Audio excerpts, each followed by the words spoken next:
Live. We're live. This is day two of the 5-day Fighter's Body Training Secrets Challenge. And today we're going to be breaking down all the Muay Thai techniques. We're going to be killing it. We're just going to be doing it all. Because as you know, the foundations and the basics are the most important. You watch some of the top fighters in the world and you'll see that they're just really, really good at the basics. Yeah, they'll have some spinning elbows and flying knees every now and then, but more often than not, it's the basics that wins fights. And so that's what we're going to be breaking down. But if you haven't watched day one yet, if you haven't done the day one homework yet, I highly encourage you to go back, do that first before moving too far ahead. I mean, each video is individual, so you'll still learn a lot, but you're going to get a lot more out of each video if you do the homework assignments, and you'll get a chance to win a free 1-year membership to the Fighter's Body, which is a $400 value, so that's pretty sexy. Plus, if you're here on the live stream, I'll be giving away a free Nakamura Nation tank top, so make sure to stick around because I'll be doing that towards the end. But I'm just going to get into teaching, and then I'm going to be really breaking down every single technique from the stance to basic footwork to the punches, kicks, knees, elbows. And then towards the end, I'm going to be answering questions. But feel free to ask questions right here. What's going on, guys? Let me know where you're watching from. I always love seeing where we are all over the world because it's always interesting just to be seeing what's up. I see a lot of people joining in right now. What's going on, guys? And so, yeah, just a quick little recap. I'm going to be breaking down the techniques, whole striking crash course. Make sure you go watch video 1, do the homework assignments if you want a free Fighter's Body membership, okay? So I'm going to start with the super basics. First off, if you're righty or lefty, there's a big difference, right? So if you're righty, your right foot's going to be behind you. If you're lefty, your left foot's going to be behind you, okay? I'll do orthodox because most people are orthodox. And so what I want to start off with is my feet are together and then they're about hip distance apart. I'm going to spread them. And then that same distance, I spread them apart. I'm going to bring them back. Most of my weight is going to be on my back foot, okay? But I'm essentially going to be shifting back and forth. Now, there's a bunch of different styles of Muay Thai stances. I want to hear what your style is, though, because there's the traditional Thai stance where you have your hands up and palms facing out, and you have a lot of weight on your back foot, and you're kind of tapping your front foot. There's more of the Dutch style stance where you're a little bit more heavy on your feet, and you're a little bit more tucked in with the elbows, and your hands are near your chin, and you're ready to kind of box, right? And then you got a little bit more just like a boxing style stance, which isn't as effective in Muay Thai as typically, but I find myself kind of flowing between a Thai style stance where I have my weight completely on my back foot. So this way I'm able to use my lead side strikes to counter and to attack and to defend. And so I can see my opponent better. And then when I'm more aggressive, I tend to be a little bit more in a boxing heavy Dutch style stance. So this way I can throw hand combinations with my kicks. All right. Thanks for all the comments. I'm reading as much as I can. The computer's a little far away from me today, but I'll make sure to be getting over there and answering questions towards the end, okay? So you can adapt either like more of a Muay Thai style stance where your hands are a little bit further up and you're a little bit more straight up, or it could be more Dutch style where you're a little bit further down, okay? It kind of depends on your fighting style. There's no right or wrong way. And so keep that one thing in mind. When I'm teaching these techniques, know that there's no right or wrong way. There's no 100% way to do it and 100% way not to do it. Everything I've learned has been learned from a bunch of different fighters, a bunch of different coaches from all around the world. And I've just taken bits and pieces from everyone and apply them to my game and whatever works best for me, okay? And then I teach these to my students and everything as well. So just keep that in mind whenever you're learning new techniques. Like some people will teach you how to throw a hook this way. Others will teach you this way. Others will teach you how to throw a roundhouse a separate way. But when it comes down to it, whatever works best for you and applies in sparring in a fight, okay? So we got a nice little stance, and a big important part of the stance is the rhythm and relaxation in your stance, okay? You don't want to just be standing here stationary and like super tight, okay? You want to be relaxed. A lot of the part of Muay Thai is just being nice and relaxed. So having some type of rhythm and flow. So this way you're just kind of flowing back and forth from your front foot to your back foot. Your shoulders are nice and relaxed and everything as well. I like to try to see my hands at all times. If I can't see my hands, then they're too low. Okay, my hands need to be nice and high. Now what I'm going to work on is my footwork, just some basic footwork. Okay, so when I move forward, when I move any direction, whatever foot is closest to that direction is where I'm going to be moving.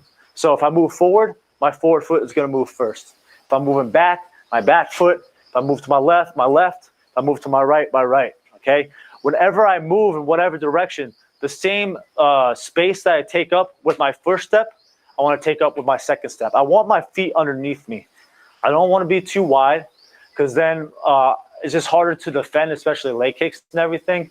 Yeah, maybe you'll be able to develop a little bit more power in your punches like a boxer, but you're going to be paying the price with getting kicked and not being able to defend kicks, okay?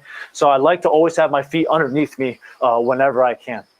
So whenever I'm moving, if I move to my right, see how much space I just covered? I want to cover the same amount of space with my other foot. So this way I'm always ready to attack, always ready to defend, okay? So from there, you have some really basic pivots that you can do. So if I want to angle off to my opponent, I'll show you 3 main ways, okay? If I move to my left, so I'm an orthodox fighter, I'm going to be moving to my left. So I'm mirroring, or I'm not mirroring you, okay? So if I want my opponent's coming forward and I want to step off and cut an angle, what I'm going to do is I'm going to take my lead foot out to the side, and then my rear foot is going to swing out. And then I'm going to have this angle, so this way I'm able to counter and attack and get off the center line. I typically don't want to move straight back, okay? So whenever I want to move, I want to be moving to the side and being ready to attack from here, okay? So all this is I take 1 step to the outside, just a nice little small step, and then this back foot steps with it. What I don't want to do is bring this back foot too far back where my feet are out of balance, out of whack, okay? My feet always need to be underneath my hips whenever I can. Then I can move to my right. So I like moving to my right, especially against orthodox fighters, because the angle on that side is just a lot better, because your opponent has a tougher time hitting you and you have an easier time hitting them. So what I'm going to do is there's 2 ways to do it. I can take my rear foot and step, and then I take my lead foot and step as well. And I'm obviously turn my body slightly too. The angle for this isn't too drastic unless you take this rear foot and you step forward, right? The more you step forward with this rear foot, the harder the angle is going to be, okay? Usually, if I want to cut this angle, I'll throw like a jab out, and then I'll step out to the side. So this way I can attack from this side, okay? So usually whenever you want to try to move position, you want to distract your opponent either by a fake or some type of attack. So then another way you could do is you could you can literally step forward, or you can step to the side, kind of the same footwork that we just did, but then you're going to bring your lead foot and bring it behind you. So now you're in a southpaw stance, in your opposite stance. I really like this because from southpaw stance, you can throw a lot of strikes and land a lot of different types of combos and keep cutting that angle that makes it really hard for your opponent to attack, all right? How's this sounding so far? You guys keeping up with me? Is this too much, too little? Give me a thumbs up if I'm doing good. Give me a thumbs down if you want me to slow down. But let me know what you guys think so far. So far we covered the stance and we covered some basic footwork. Now we're going to work on the hands, the boxing. So going to be my fight stance. Now I'm going to start with the jab. Now whenever I start with any strike, almost all the time this lead foot is going to be stepping through. This is going to be really important because later on you're going to be learning how to use this as a fake. Because if you do the step, you should be able to punch. If you do the step, you should be able to knee.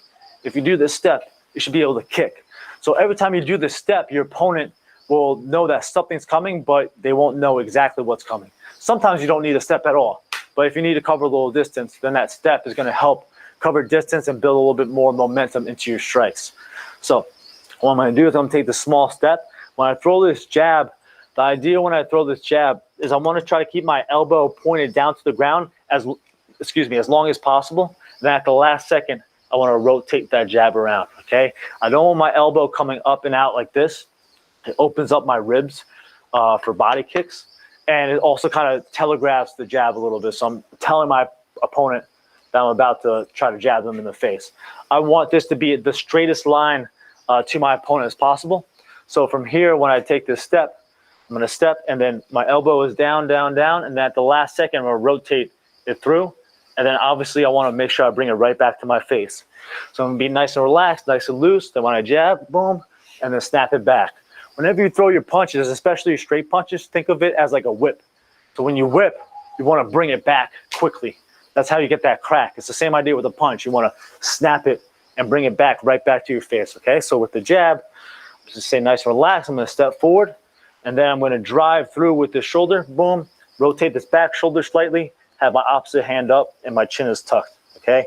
Ideally, this shoulder, my lead shoulder, while I'm jabbing with, is protecting my chin as well.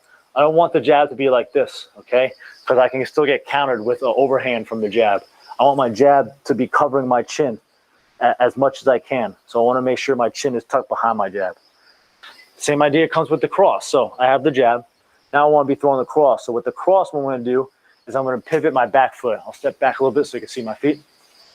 So I'm going to pivot my back foot. And as I do that, I'm going to rip this shoulder back, my lead shoulder back. Boom.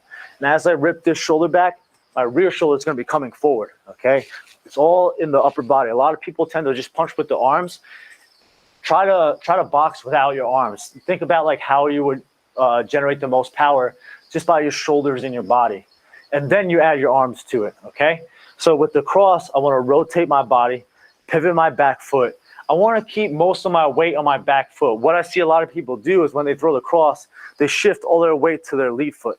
They do this. Boom, and they're lunging. So all their weight is gone because they have nothing to drive off of. And then they're also in bad position to counter and defend. And then their head is also closer to their opponent, so it's easier for them to counter. I want to keep my head above my post leg. So when I'm throwing this cross, I have a really good solid foundation, and I'm able to defend right away or lean back right away, but still generate a lot of power. If anything, I can still generate more power with my feet underneath me than I can with my feet coming up off the ground. I want to really sit in my punches. And it's funny, my coach, JJ Russo, who taught me back in New York, would keep telling me, sit in my punches for years. And I always be like, yeah, no problem. And then it was finally one day it actually clicked, the concept of sitting in your punches. So try to keep all your weight like on your back foot as much as you can, and without shifting all of it on your lead foot. Because otherwise it just opens up a lot of opportunities for your opponent to attack, and it also just makes it harder for you to defend and generate power in your cross, okay? How we doing so far? I just want to check in on you real quick.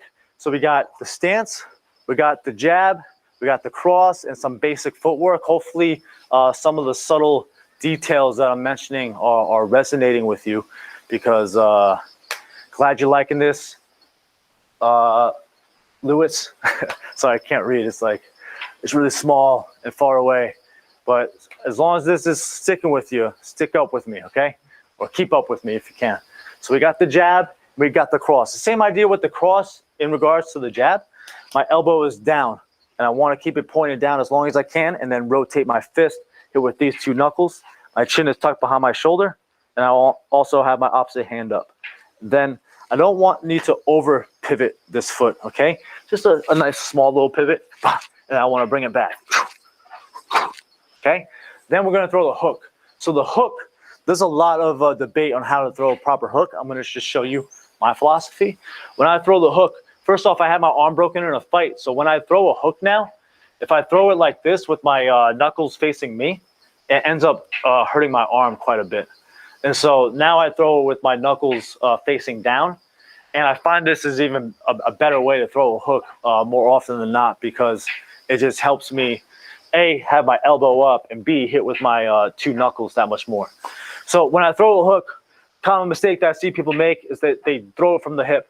They drop their hand down, load up, and try to throw a big, powerful hook like this, right?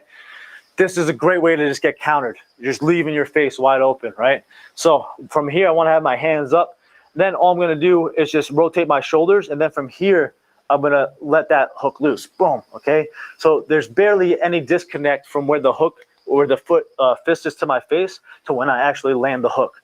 Yeah, you can wind up for a little bit more power if you want, but just know if you wind up, then you're a little bit more susceptible to counters. And so when I throw this hook, a lot of people talk about pivoting this lead foot. It's okay to do when you're starting to learn the body mechanics and how your hip and your shoulder and your whole body should be turning. But if you do this in a fight, your leg is just like it's like rare grade A meat for your opponent to just start chopping away at, okay? And you're also out of position to be able to throw any type of follow-up for that, okay? Maybe you can throw like a cross or something from the rear side, but you don't want to over-exaggerate this this pivot. If you watch Canelo, one of the greatest boxers right now, he doesn't pivot his lead foot. I don't think Triple G pivots his lead foot that much either. And so if they're able to deliver that much power without pivoting, it all comes with the hips and the shoulder and the snap and the punch, okay? So when I throw the hook, I'm gonna pivot this foot slightly, just very slightly, okay? I'm gonna drop all my weight onto my back foot, so this way I can like pull and really generate this torque into my body. My knuckles are gonna be facing up, my elbow is gonna be up, so this way it protects off any counters, and my chin is gonna be tucked behind my shoulder, okay? You can throw it like this if you want. I tend to, when I throw it with my knuckles facing in, I tend to throw it more of like a slap. So this way I can follow up with like a cross or a roundhouse. But if I want to throw it with power, then I'll throw it with my knuckles facing this way. All right. Then we're going to do the rear uppercut. So the rear uppercut is this kind of similar in the hook and the aspect that I see a lot of people drop their arm and then go with like a big powerful uppercut. Okay. Uppercuts are money shots. I've knocked out a number of my opponents with uppercuts, and they're really sneaky if you're able to set them up and time them properly. So what I want to do here is I want to just drop my shoulder slightly, okay? And I'm going to drive off this back foot and use this hip and this chest to really generate power in this uppercut, okay? So you can either throw it with your knuckles facing you, or you can throw it with your knuckles facing out. Knuckles facing out, it can sneak between a tight guard a little bit easier, or if your knuckles are facing in, it's just a little bit tougher, but either one works. So what I want to do is I want to drive off my back foot, same idea. I don't want to be lunging forward. I want to be lunging forward like this, okay? I want to be sitting in my uppercut. Then I drive through this back foot, my hip comes through, my shoulders come through, my chest comes through.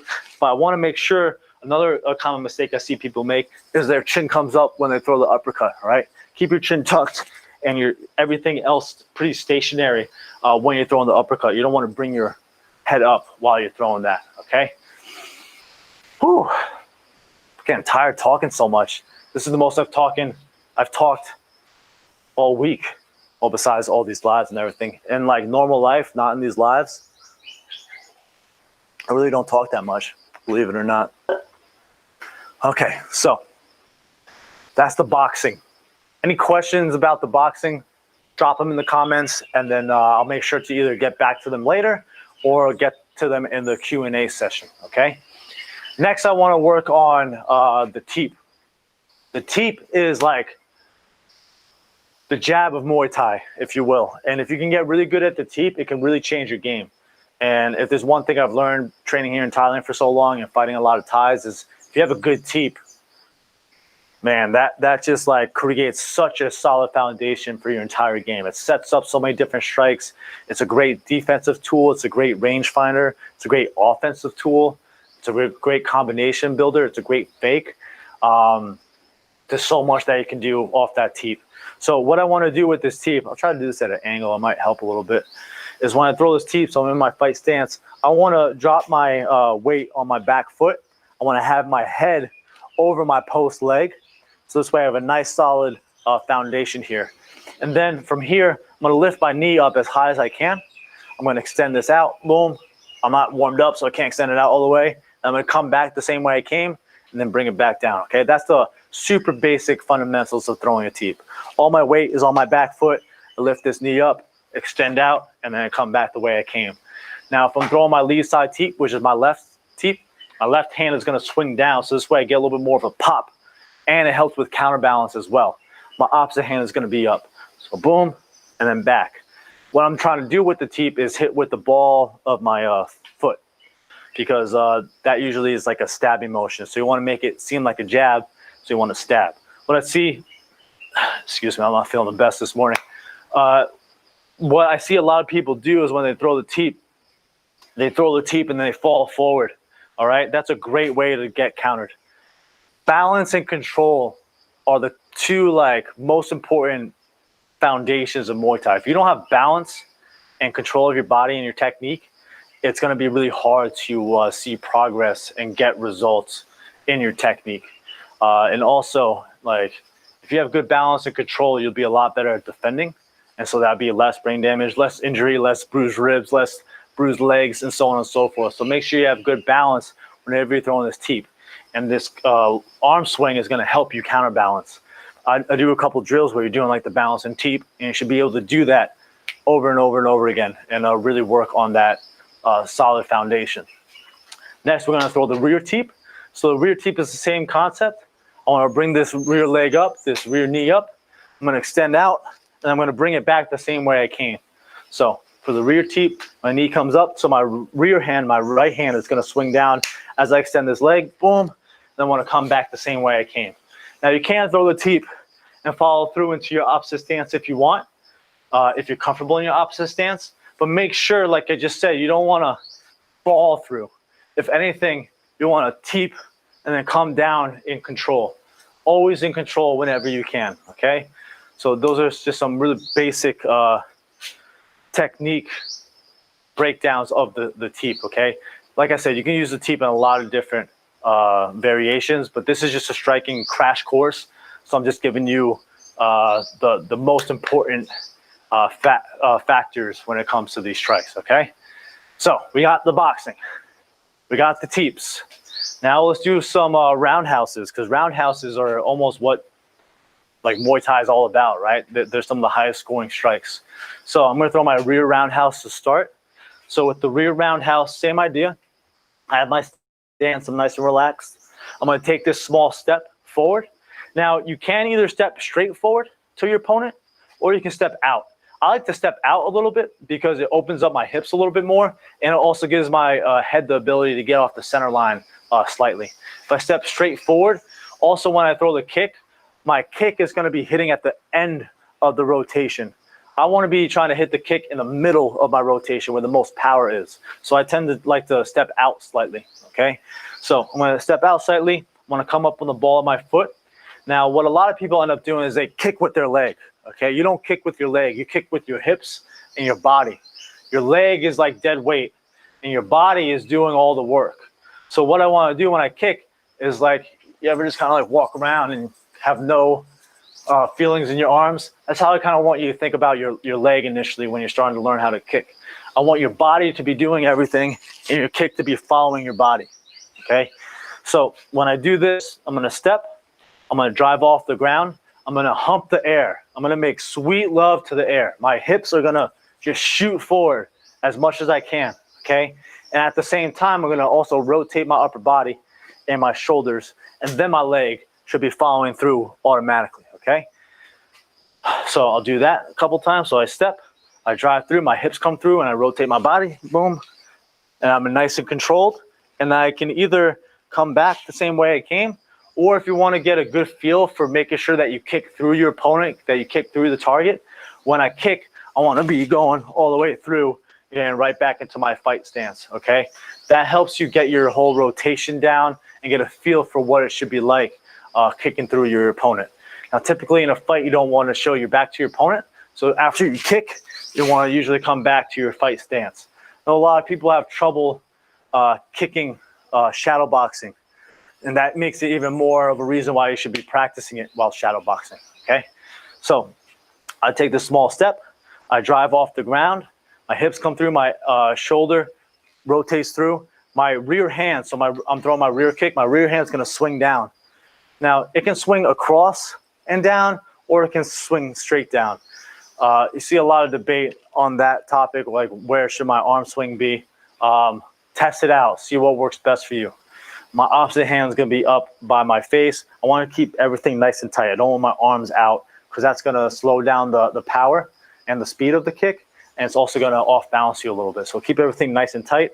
So I step, drive off, rotate through, boom, and then I come back. Do this a couple times, rotate through, and come back. Notice my hips, notice where my feet are, boom, and then back, okay? Whew, getting tired already. Next, we're doing the switch kick. So what I like to teach people first, before they even do the switch kick, is do a roundhouse from southpaw. So switch your feet and go into southpaw stance. It's going to feel a little funky at first, okay? And then from here, work on the same fundamentals and techniques that I just mentioned about your roundhouse. So you're going to step slightly outside, ideally, drive off your foot, hip comes through, rotate through. My rear side, so my left side this time is going to swing down. My right side is going to stay up. So I'm going to step, rotate through, and then come back. Or I can step, rotate through, and come back into a 360, okay? Get used to feel what it feels like to throw the kick without the switch first. And then we can add the switch. So the switch kick gives a lot of people trouble, rightfully so. It can be a little tricky. It took me a long time to figure it out. I'm still figuring it out. But the whole idea is that you want to just essentially shift your hip and your shoulder back slightly. It's mainly your hip though, okay? So you don't need to turn your body when you switch. You don't need a big switch. If anything, it should be a nice small switch, okay? You want to make sure you're keeping your eyes level, that you're staying light on your feet, and that when you switch, you don't want your opponent to be able to see the switch, right? So your upper body should stay relatively the same as you're doing the switch. So I switch, same idea. My foot is on the ball of my foot already from the switch, and then I just come with the switch kick, and I reset back to my normal stance. So a quick switch, drive through, just like the roundhouse. The only difference is I'm just switching in the beginning. So switch, kick, and then I'm back, okay? I made a whole video on YouTube about the switch kick breakdown. And so I definitely recommend checking that out if this is just scratching the surface, okay? Whew. Need a deep breath real quick. Woke up this morning not feeling well. But I was like, you know what? I can't let my fans down. They're all expecting a crash course, so I gotta be here. Gotta show up. Some Thai food is just not sitting well in my stomach, not gonna lie. So next, we'll do some knees. So the knees, the teeps, and the kicks have a lot of similarities in the technique. So when I throw this knee, I'm gonna throw the rear knee, right? I'm gonna step forward, I'm gonna drive off my foot. Now you can throw the knee either flat-footed or you can drive up off the ground as you throw the knee. The most common thing I see people do is when they knee up like this. Okay, you can do that if you're close in and you're trying to hit your opponent in the chin. You're trying to throw like an uppercut knee, but then that you want to make sure you're driving up off the ground and coming straight up. For like a spear knee where you're going through your opponent, you want to make sure that your hips are involved a little bit more. And to have your hips involved a little bit more, it helps to pivot your lead foot and to really thrust that hip open, making sure you come down nice and controlled, okay? So let me just make sure everything's good here. Everything's good. Okay, I just saw a little message, want to make sure. So from here, I want to step, drive this knee straight through the middle. My rear hand is swinging down. My opposite hand is either across my face or to my face. Normally when I throw the knee, you're going to be open for counters. So when I throw the knee, I like to try to use my rear hand to blind my opponent or to grab my opponent and then pull them down into me. Either way, I want to have like a long guard almost as I'm kneeing. And at the last second, I can swing that down. This way I have a little bit of a built-in defense. You can throw a knee with both hands up. It does take away a little bit from the power, but you want to make sure you're defended, because the knee, if you throw the knee with both your hands down, you're just going to get clocked across the face easily, okay? So I'm going to step. I can either stay flat-footed, so this way I have better balance, or I could drive through and come up and follow through. I want to try to make sure my foot is flexed, my toes are pointed, my heel is as close to the butt as I can, and then from here, I want to thrust my hip. Boom, boom, boom. That's where the main power of the knee comes from. So if I don't have any knee thrust, it's just that. Even that, I did a little bit of a knee thrust by accident, but it's just that. There's not much power in it. If I add a knee thrust though, boom, that's like the snap and the punch. That's like the turn and the kick. That hip pop is going to help you really generate power into that knee. Then you also got the switch knee, and the same concept. I would encourage you to try a southpaw first and get a feel for the body mechanics of it. Boom. And then once you get a feel for the mechanics of it, Then you can add the switch and throw the knee into it. That wasn't the best example, but like that, okay? So a nice quick switch, boom, drive off this foot, knee comes straight through, make sure I'm shooting my hips forward, okay? And last but not least, we'll do some elbows. So with elbows, if you are throwing elbows, you are in elbow range. So you need to be really tight with your guard, because if you can land an elbow, your opponent can land an elbow. And if you've ever been hit with an elbow, they really hurt. Really hurt. That's like pure bone right there. It's always a shock whenever I've gotten hit with the elbow. It's like, fuck, did you just elbow me, bitch? And then I try to elbow them back naturally right away. All right, so with this elbow, what I want to do is my hands are up. So the most common elbows are the slashing elbows or the horizontal elbows, right? So if I want to throw my rear elbow, what I'm going to do, I don't need too much of a pivot or anything like that, okay? I don't need to do anything crazy. So what I want to do is when I'm throwing this, it's more in the shoulders, okay? I want to have my palm facing out because that gives me easier range of motion to throw this elbow, and I also hit with the duller part of my elbow. So the slashing elbow is like a slash, right? I want to try to go eye level. My opposite hand is glued to my face. My chin is tucked. So I'm coming here. Now, you can also throw the elbow where it's more like forward. So I don't know if you can tell the difference, but this is a slash and this is forward. So one is kind of like more blunt, trying to like push through or elbow through your opponent. The other one is trying to slash your opponent and trying to cut them up, okay? Very slight differences. Same idea with the lead side. So I just want to rotate that through. Ideally, you're going to grab your opponent's guard, pull it down, and then come into an elbow. So this way you're making sure that you're landing it. But palm is facing out. I rotate this through. It's my shoulders rotating. I don't need too much foot movement in this. And then lastly, you can also throw spear elbows that are coming right through the middle. So I like to have my hand on my head. And so this way it gives me a protection. So if they're trying to throw counters straight through the middle, I'm protected. I just pop this shoulder through. A lot of this is involved with just your legs and moving through, and it's quick little shoulder shuck either way, okay?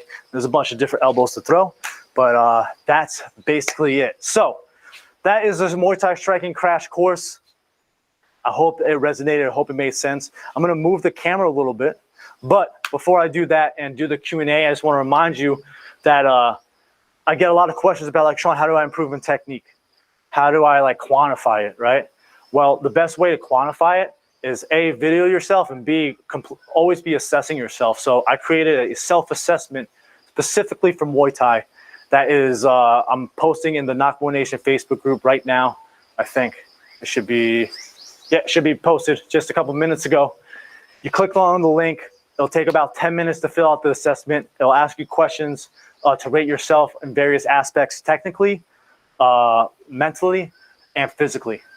And all those things will play a huge role in knowing where you stand in your game. And it'll also kind of highlight some of your strengths and weaknesses and what you need to be working on. Once you finish that, post your score on that post. It's a score from 0 to 100. And let me know how you scored. I'm going to be filling out the assessment as well. Going to do it myself and see what's going on. But I would love to see what you guys think of your skills, see what the assessment kind of highlighted for you, because a lot of people don't take that time to self-reflect and see where they have some holes and where they have strengths that they can continue to improve on. So do yourself a favor, go do that assessment. If you didn't do the week one or the day one homework assignment of listing your top 3 goals, make sure you go do that as well. Because if you want to win a free Fighters Body membership, then you have to do all the homework assignments and not skimp out on this shit, because this stuff is actually going to make a difference in your game, in your life, in your mentality, in your awareness, your mindfulness, and your skills and everything as well. So that's it. I'm going to do a Q&A now. So I'm just going to move the camera real quick, get a little bit closer so I can actually read shit. Lift this guy up. Boom. Okay. All right. Let me get my phone so I can focus on this beautiful face. All right. What kind of questions do you have? Hope you guys enjoyed that. Make sure you let me know, because I wasn't able to read the comments and everything. So even if you're watching it afterwards, I'm going to come back and check the comments. If you're watching on YouTube, because the live chat, I can't comment back on the live chat. So if you have a question and you're watching on YouTube, drop it in the comments after the video stream is done, and I'll be able to answer those. If you're on Facebook, I can answer all your questions, so we'll do this. This helps post-training. Awesome. Good to know. Great tutorial. Thank you so much. Hopefully you picked up a thing or two from it. Thank you very much. Share all this, mate. You're very welcome, Stefan. Do you have any cross-training with Western-style boxing sessions? Do you do any? I used to. I initially started my martial arts journey boxing, and sometimes we'll do some just boxing-only training sessions, boxing-only sparring sessions, and that kind of stuff. But yeah, it helps just to work on your hands. The boxing is a different sport, you know what I mean? So you got to change up your stance a little bit. You got to change up your head movement, the combinations, the angles that you get. But I try to not change it up so much because I'm trying to use my boxing for Muay Thai, right? So I try to still keep like a Muay Thai stance for the most part, and don't get too like sideways when I'm trying to like move around like Mayweather or anything. But I do try different style stances and like guards and that kind of stuff, and see how that works. So yeah, I definitely recommend trying that out if you can. Do you like remaining on the front of your feet while in the stance, or does that compromise your balance when kicked? No, I like staying on my back foot. Stay on my back foot because I'm able to punch harder when my weight's on my back foot. I'm able to defend better. Sorry, I just went out of focus. I'm able to defend better when my weight is on my back foot. I'm able to see better when my weight is on my back foot. I'm better balanced on my back foot. And that's something I try to teach most of my students is have most of your weight on your back foot. Because on your front foot, yeah, you can bait and stuff when you're on your front foot.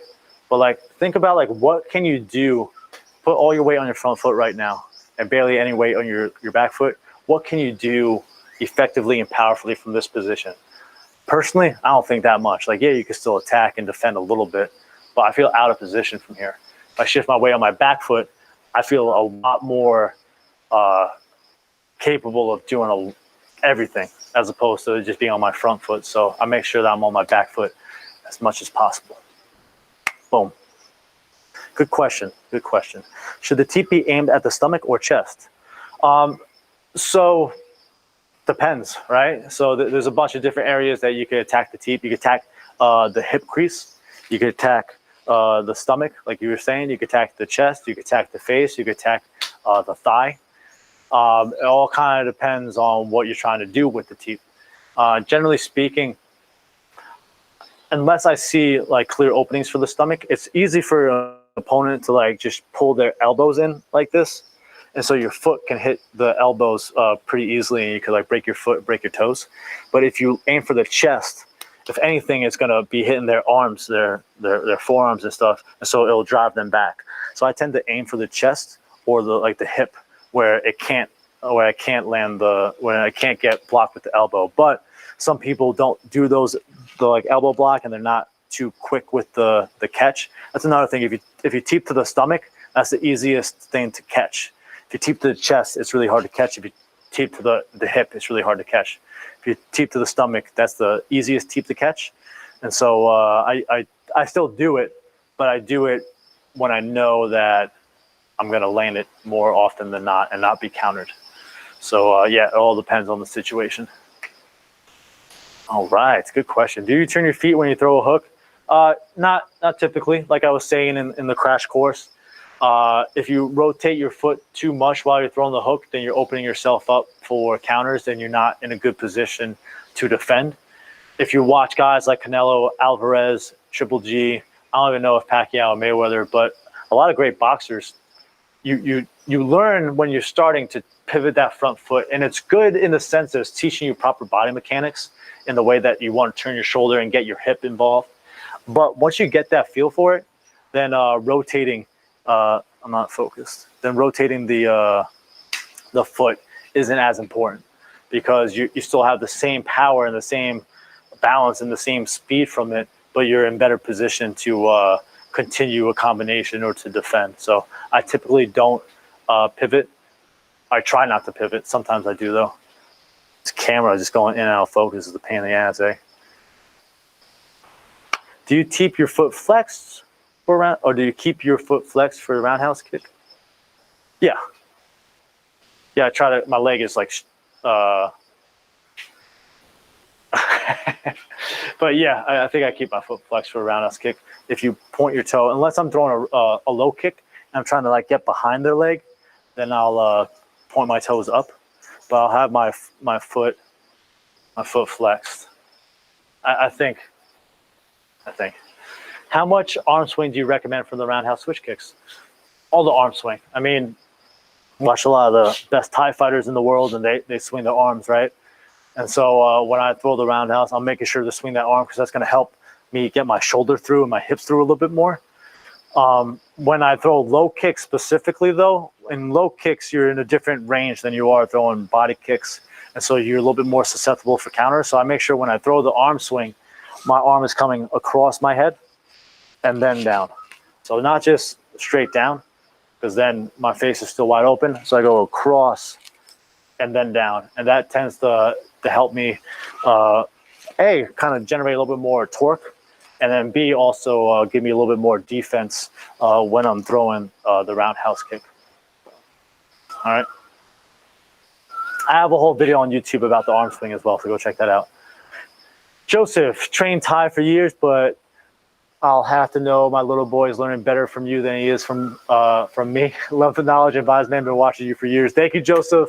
I appreciate you trusting in me to teach your son some Muay Thai. I'm glad he's enjoying the videos. I'm glad you are as well. And yeah, that's why I do this, because trying to spread the love, spread the knowledge, share my experiences, and hopefully it can help translate into your life in one form or another. That's why I'm doing this challenge. I'm trying to share with you like tips and practical methods and techniques and exercises that have made the biggest impact on my life. So like this is the 80-20. You ever heard the 80-20 principle?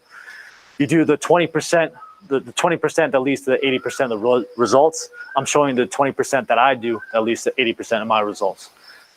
Basics, goal setting, like I was saying before, and vision setting, and just getting really clear on your morning routine, which I'm going to be doing later, and some specific exercises I'll be showing with you tomorrow in day 3 for the Fighter's Body Fitness. Some of the favorite drills and exercises, not just by me, but of my fans and everything too inside the membership. Great questions, guys. Great questions. Keep them coming. Got another like 20 minutes. Food poisoning workout, yay or nay? Funny you should ask, because I fucking got that this morning, and my wife got that, and I feel like shit right now. Hopefully you can't tell, but man, I'm not feeling well. And so it depends on how you're feeling right now, Dan. Sorry, my dude. I had some Thai food last night. I had some tom yum, and we get it from the same place all the time, but something was off. Something was off, and so I'm very dehydrated right now, to say the least. But I still got it in. I still taught a good lesson, right? I hope so. I got to show up. I was telling my assistant Scott, unless I'm fucking bedridden, I'm showing up to the live.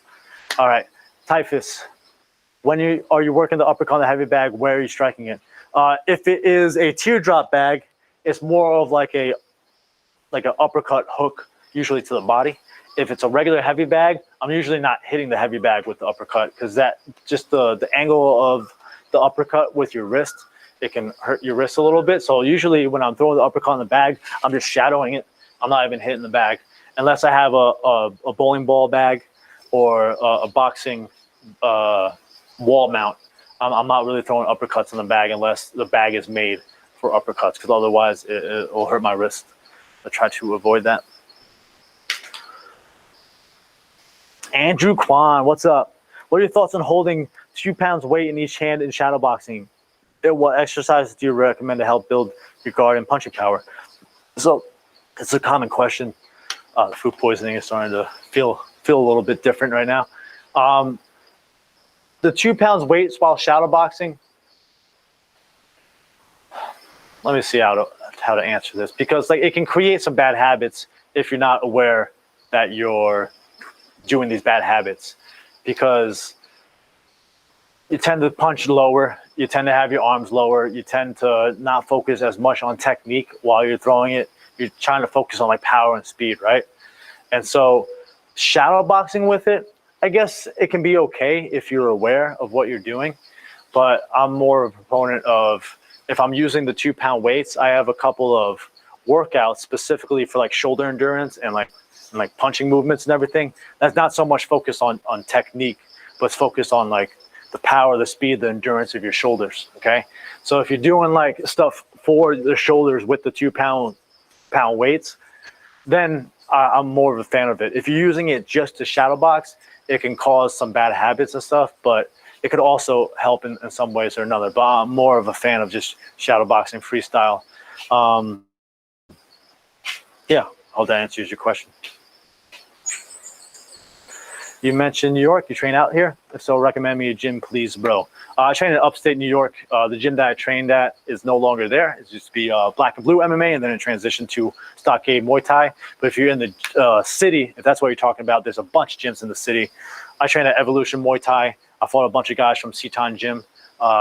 They have a great trainer in Aziz. There's five points Muay Thai. I've also fought a bunch of guys from there. Really, really fucking technical. Probably the most technical and clinch oriented fighters I fought in New York. There's the Watt by Crew Phil Nurse. There's King's Muay Thai, King's Thai Boxing with Aaron Fisher. There's Church Street Boxing. There's a bunch, man. Yeah, just use Google. Google's a good friend, and see what the reviews are like and stuff. But I would say 5 Points, Evolution, Seton. Those are some of the ones that are top of mind. There's also I can't remember. It's been a while since I've been in New York. I'm not a city person, by the way. Not a city person. Colton, what's going on? The Thai have the iconic bounce style. Do you find that useful, or do you prefer a more solid boxing stance? Do you mean bounce style like their front foot is bouncing, or do you mean bounce style like they're bouncing back and forth? Because I don't think they bounce back and forth at all. If you mean the bouncing style like their lead foot is bouncing, like I was saying in the crash course, I kind of transitioned between the two. I fight orthodox and southpaw, and I find myself when I'm southpaw, I tend to fight more Thai style with my lead side strikes because it's my right side, so I'm more competent with that. And then I'll throw my left hand, my left roundhouse every now and then. But then when I switch to orthodox, I find myself in a more of a boxing heavy stance when I'm trying to knock motherfuckers out. And so I like to kind of mix and match both of them. I mix and match a bunch of different fighting styles to create my own. And that's what I encourage everyone else to do, is like use what works best for you. And so like I've had 35 fights now, and I'm still learning what my fighting style is, you know. But it's all just a learning process. It's a gradual evolution of just taking little bits and pieces from everyone you learn and trying to mold them into the perfect style for your body type and your mindset. And so, yeah, whatever you think works for you, I'm a mixture of the two, though, for sure. Why he don't have no hair? I see that over there. I'm fucking bald. What do you want me to say? Jerry Davis, you guys must get kicked in the nuts quite often, but don't fall down and roll like an MMA or boxing. Are you guys tougher? Are they faking it, or is the equipment better? The Thais wear steel cups, and they're definitely more protective than the regular jock straps and the cups that most MMA fighters wear. But I've been kicked in the balls plenty of times, and it hurts, and I would have to take a breather. In my title fight at Madison Square Garden, I got kicked in the nuts 3 times. And that same opponent who I fought before kicked me in the balls 3 times, kneed me once, kicked me twice. And I don't know if we're tougher than MMA fighters or what, but like I was down for a little while. That took the wind out of me, and it is not fun. So I would wear a steel cup, though. Steel cup is definitely a huge difference than a regular cup, especially because it's usually a little bit more snug and tight. And if they kick you in the nuts, then it hurts them a little bit too, at least because it's steel. You know what I mean? So, yeah, that is my answer. Seneca, can you elaborate on the concept of setting patterns and breaking patterns and what combos to use? Great fucking question. So fighting is all about setting patterns and breaking patterns, right? So if I'm fighting someone, I throw a jab. This is like the most basic pattern you can do is a jab, right? I'm just throwing a jab every now and then and seeing how they react to the jab. Maybe they parry, maybe they block, maybe they lean back, maybe they slip. Depending on what they do, that's a pattern. Every time I jab, they slip. Every time they jab, they slip. So I make a note of that. And then later in the round or later in the fight, I know that when I throw the jab, they slip to a certain way. So I'm going to follow up with the kick. So I just broke that pattern, right? A more advanced way of looking at it is I'm going to throw a cross hook roundhouse. And he checks and returns with that same side roundhouse every time. Every time I throw a roundhouse, he checks and returns. So we're going to get another layer to it, right? So I'm going to throw cross hook roundhouse. He checks, he throws the roundhouse. I know he's going to throw the roundhouse, so I'm going to catch and sweep his post leg. So I'm going to counter his counter because I know how he counters my initial strike. And so it becomes this game of chess. Like I end up throwing strikes or throwing combinations, trying to get a read on what my opponent is doing. Maybe I'll throw a teep, or maybe I'll throw a jab teep, and he'll parry the jab and then try to catch the teep. So maybe I'll jab, then I'll fake the teep and then come through with a knee, or I'll fake the teep and come with a switch kick. I want to be setting these patterns and getting a read on what my opponent does based off some of the things that I do. And then I can change the pattern and break it and catch them off guard, because you're trying to set traps essentially. And so without them knowing. And so you're throwing strikes and throwing combinations to get them to react a certain way. And if you notice that they react that way a couple times, you're like, all right, that's a pattern that I can capitalize off of. That's why it's important for you as a fighter to diversify your defense just as much as you diversify your offense. Because if I know that one thing I still fucking do, because this is so fucking cash money, right? So when I'm southpaw, they throw roundhouses. Orthodox people throw roundhouses often to my body. So I'll block, catch, and sweep. And I'll sweep those motherfuckers so good. Get a roar from the crowd, feeling like a badass and everything. But now they know that when they throw a rear body kick, I catch it and try to do that. And so in 2 fights that I've done that, they'll throw a kick. In the middle of their kick, once their kick lands, they'll punch me in the face. And it hurts. I'm like, oh shit, I should diversify my defense. And I know this, but because that is such a good technique that I've been able to use over and over again, it's a hard pattern to break, you know, because my body's just used to doing it. But now, after I catch and sweep them, now I'm checking, or now I'm evading, or now I'm doing something different. So I hope that answers your question, but essentially it's just, setting traps for your opponent based off what you're doing to them, and then seeing what they do to you. Boom, boom, boom. How fast do you need to run a 5K to be a good fighter? 20 minutes? I don't even time my 5Ks, man. I just run, and it's not about speed when you're doing the 5Ks and stuff. I mean, like, obviously it might help, but my 5K runs, my 10K runs have nothing to do with speed. They just have to do with keeping my heart rate up, being mentally present, just staying nice and loose, getting the hours in, getting the road work in. It's not about speed. Sprints and everything are about speed, obviously, but when I'm running a 5K or 10K or 70K or 3K or anything, most of the time I'm just running at a steady pace. It's funny because I host training camps here in Thailand, right? And we'll get like 20 people to come, and they're all fucking excited and everything. And we run every morning, and we'll start off running 5K. And everyone's fucking amped up. They're ready to go. They're running. They're all ahead of me. I'm in the back of the pack, just like doing my own pace. Sure enough, that's Monday, right? Wednesday, Thursday, less than half the group is showing up to runs. And the people who are showing up to runs are now behind me. And now I'm just staying the tortoise, you know? The tortoise wins the race, motherfucker. I'm just running nice and slow, keeping a nice steady pace. I'm putting the intensity and the effort into my pad work, into my sparring rounds, into the things that are more applicable to my actual skill set of Muay Thai. With running, I'm not worrying about how fast I can run. That's just my philosophy, though. I'm sure other people have different philosophies, but I worry about speed when I'm sprinting. I don't worry about speed when I'm doing my long distance runs, if you will. Good question, though. Good question. Do you let the heavy bag swing freely or use the tire to weigh it down? Pros and cons of each.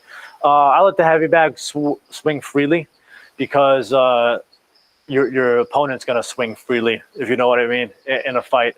And so I like to use that to help with my footwork, with movement, with distance control, with timing, with my range, with what combinations work depending on where the bag is and that kind of stuff. Because that's going to be the most applicable to a fight. That's the most relevant to a fight. Your opponent's not just going to stand right there in front of you. Although sometimes it can help if you're like working on focusing on on power, let's say, or certain combinations, then having the bag more stationary where you can just fucking keep drilling it over and over and over again without worrying about it moving. I guess that can be a good reason to use it. But I like the bag swinging. It makes it a little bit more realistic in the way that when you fight someone, they're going to be moving, you know? So I'm much more of a fan of letting the bag swing.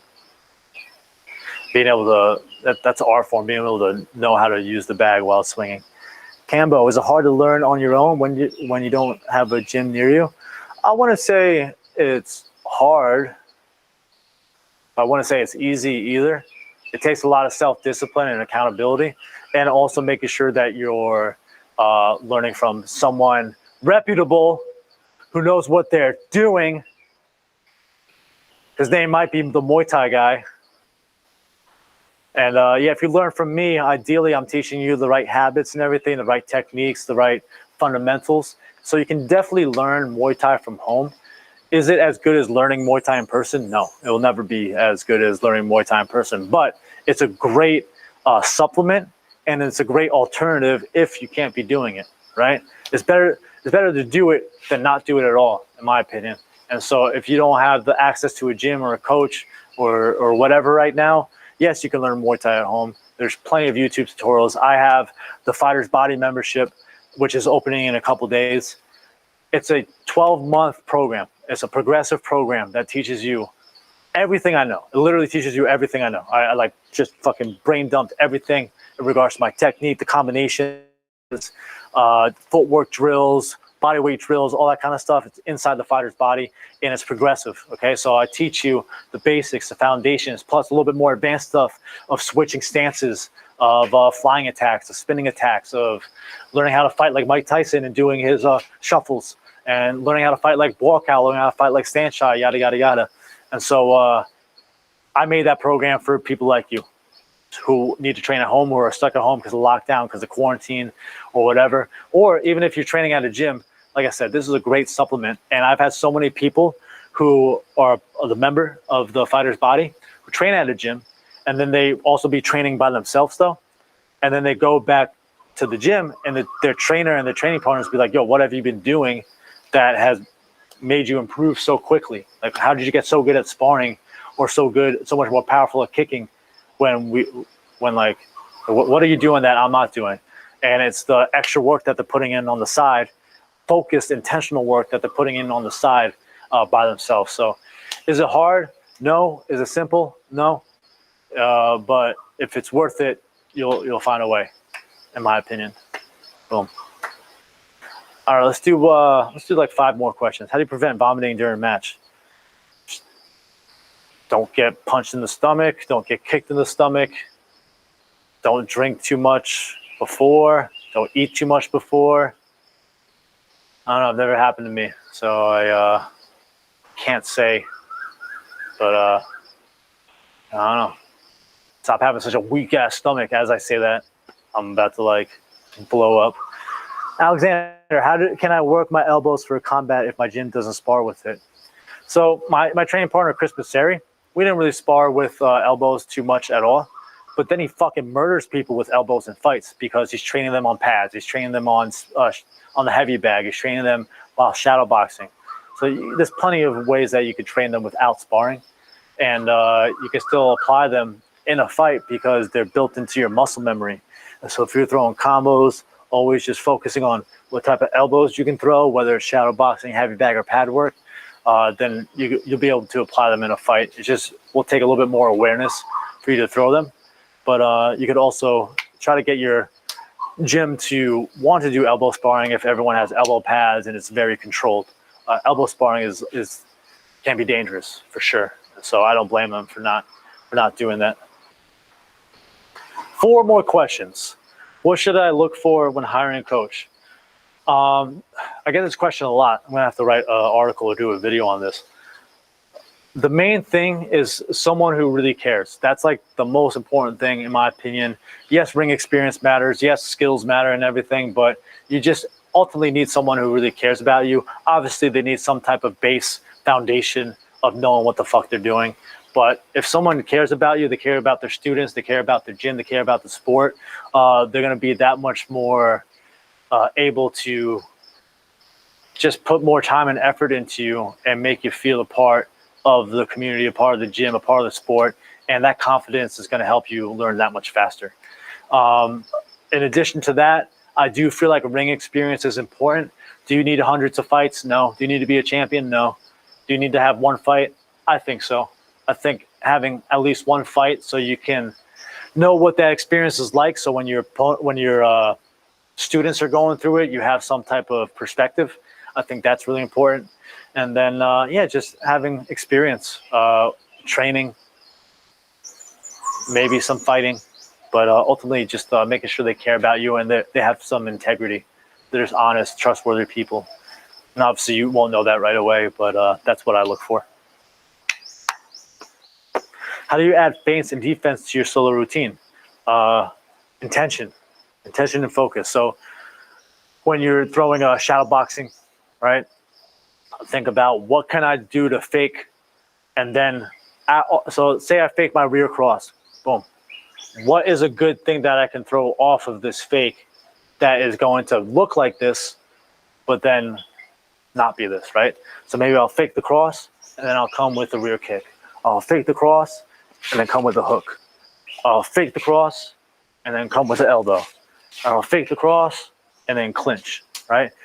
Another good way to do this is think about your combinations in regards to not just your offense. So most people think of combinations as jab, cross, hook, roundhouse, or jab, elbow, knee, or cross, hook, knee. No, think of your combinations as jab, long guard, elbow, long guard, knee, kick, or jab, cross, hook, roundhouse, check, or jab, cross, fake the knee, and then throw the teep. Think of adding fakes and defense into your combinations and build those in. At the very least, if they're not in the middle of the combination, either start every combination with a fake or defensive maneuver, or end every combination with a fake or defensive maneuver. So jab, cross, hook, kick, and always check. Jab, cross, kick, check. Jab, teep, check. Just get used to doing that. Or the next round on the heavy bag, or shadow boxing or whatever, you can throw jab, roundhouse, lean back. Jab, hook, roundhouse, lean back. And you could just focus on that defense for a little bit as well. You could also mimic some catches if you wanted to. But yeah, just add them to your combinations, either beginning or after or in the middle. So a lot of it just comes down to intention. Boom. 2 more questions, please. 2 more questions. Do you recommend fighting at a natural weight or cut for competition? I recommend cutting, because if you fight at your natural weight, you're going to be fighting some motherfuckers. You're going to be fighting some big dudes who are cutting weight. So I'm 165. I fight at 145. If I fought at 165, I'll be fighting dudes who are like 6'4". And fuck that. I'm 5'9". I ain't doing that. And so definitely cutting weight the proper way, the safe way, is going to be important.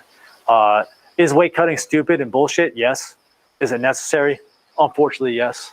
And so, yeah, learning how to cut weight properly is going to be important. I have a bunch of articles on the MuayThaiGuy.com blog, so go check those out.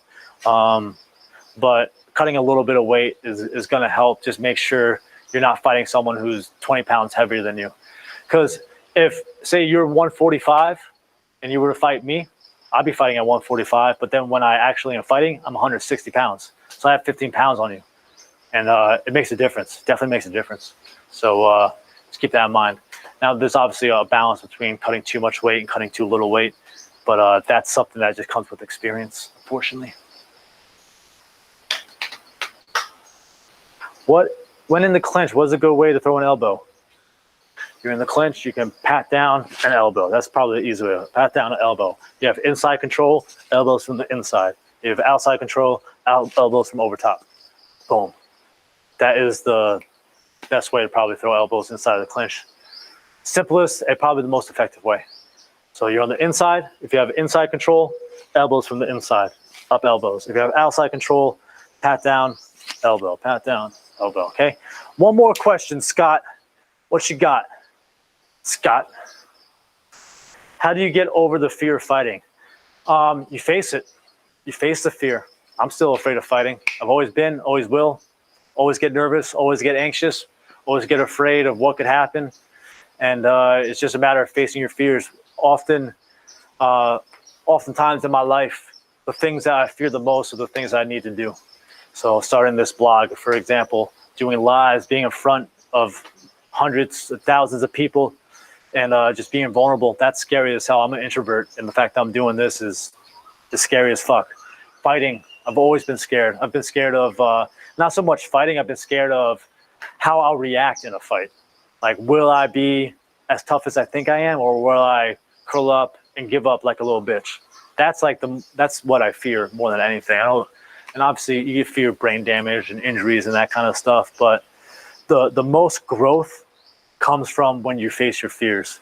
If you keep running away from your fears, then you're just stagnating your growth as a human. You're stagnating your potential as a human, and you're just kind of shying away and putting something in the back burner that you know is going to just keep lighting on fire, you know? So I'm a big fan of facing your fears. Moving to Thailand was scary.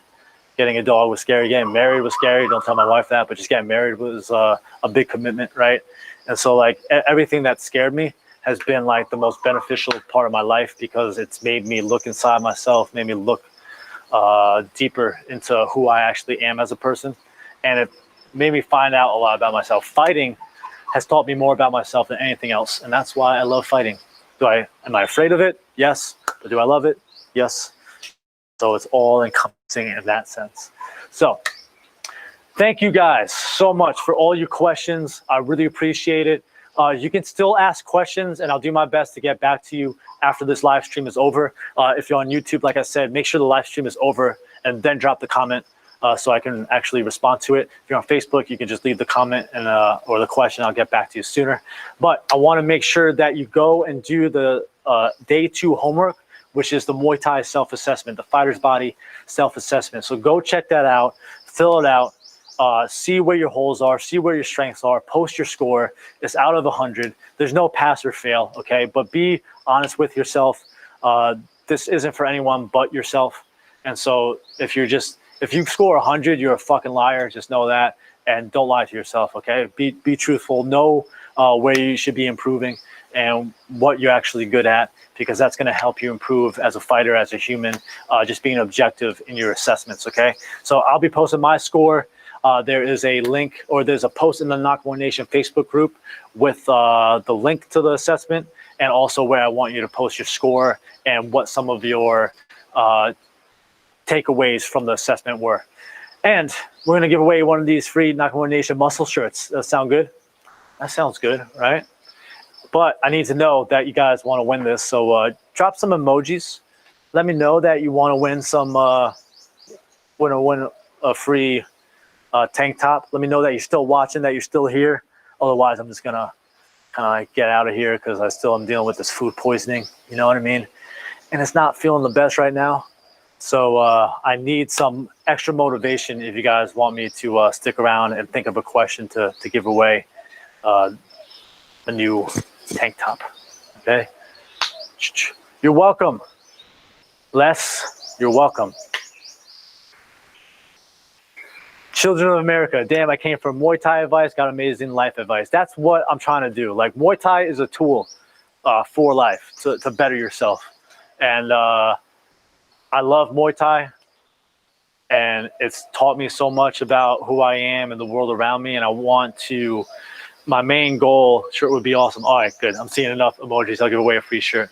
But the main thing I'm trying to do with Muay Thai Guy, with Nakamura Nation, with all of my work projects, everything I'm doing, is spread Muay Thai to people who need it, because Muay Thai has given me so much more purpose, more discipline.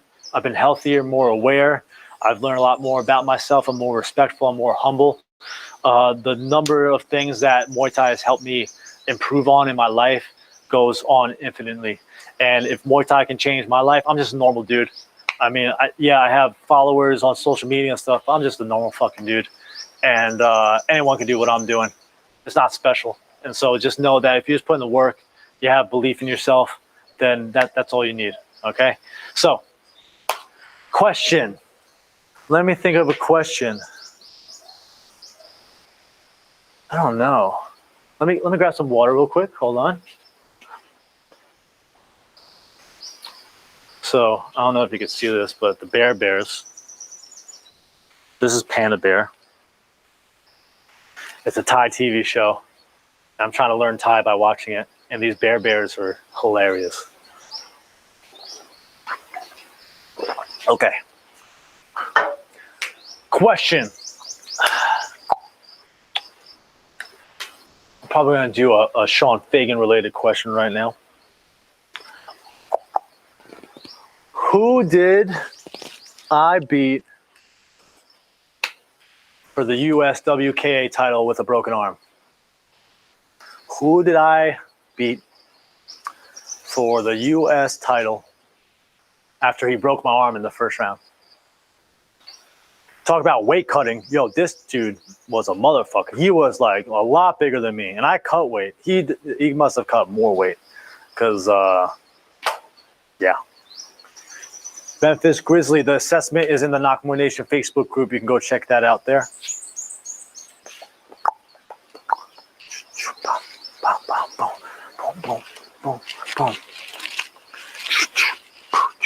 Does anyone know?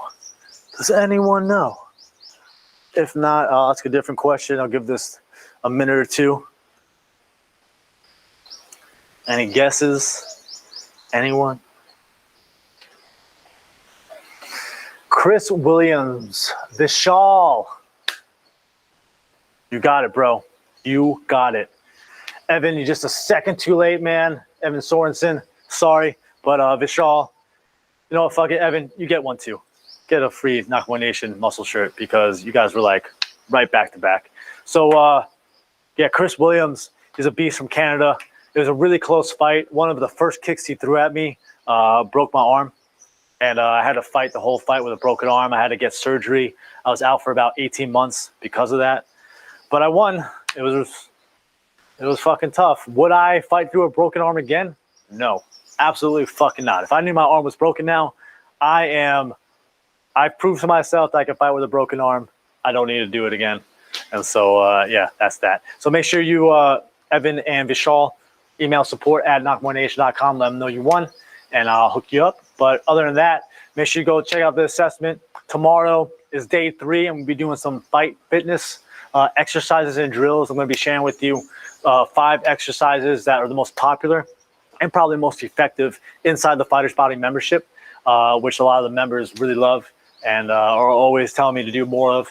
And so I'll be doing 5 key exercises and also doing a short, like 5 to 10 minute circuit as well. And so this way you can get a little taste of what it's like to be a part of the Fighter's Body membership if you decide to sign up. Membership enrollment opens up in a couple days, so make sure you keep an eye out for that. You can always go check out thefightersbody.com to find out more information. But love you guys. Really appreciate it. And yeah, I'll be here tomorrow, same time, 8 p.m. Eastern. So make sure you set a reminder, bitches, because I'll be giving away another free shirt or shorts or something. And also, I'll be giving away some awesome life advice, apparently. So make sure you tune in and watch for that too. But thanks all for the love. Much appreciated.